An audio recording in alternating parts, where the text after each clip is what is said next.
Donc, nous, on n'est pas suffisamment mature à tel point qu'on ne peut pas imprimer notre propre monnaie, d'accord? Nous n'avons pas les techniques qu'il faut pour pouvoir gérer nos propres ressources, ok?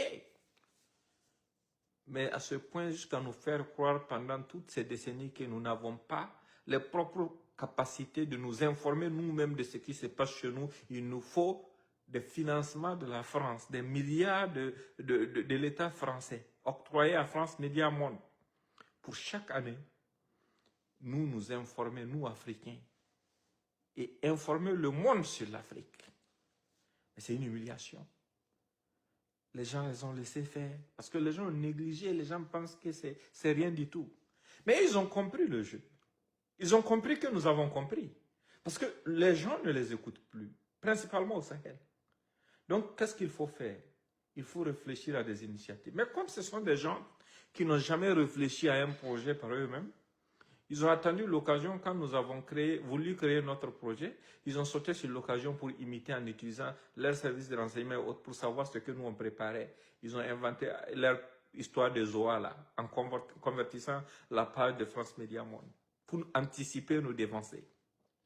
Et dans le programme qui déroule, c'est exactement une partie de ce que nous avons prévu de faire pour que les Africains se réapproprient leur information, leur voix.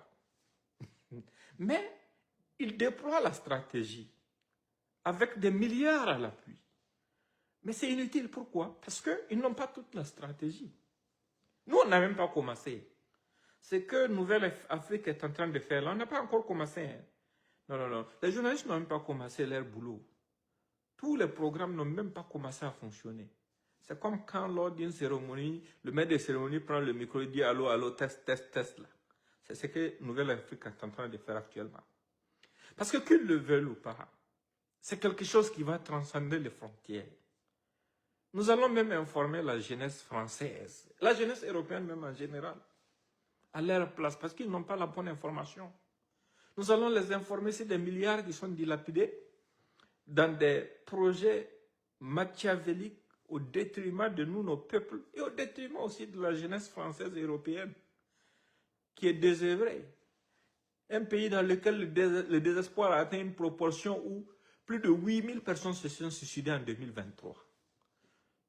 Ça, c'est un malheur. Il faut investir, orienter ces fonds vers ces individus-là pour pouvoir les aider, leur apporter le soutien émotionnel qu'il faut pour qu'ils puissent comprendre que la vie, là, c'est un combat. Nous, on est des durs, on est nés dans les difficultés, nous avons bu l'eau de marigot, on a tout vu.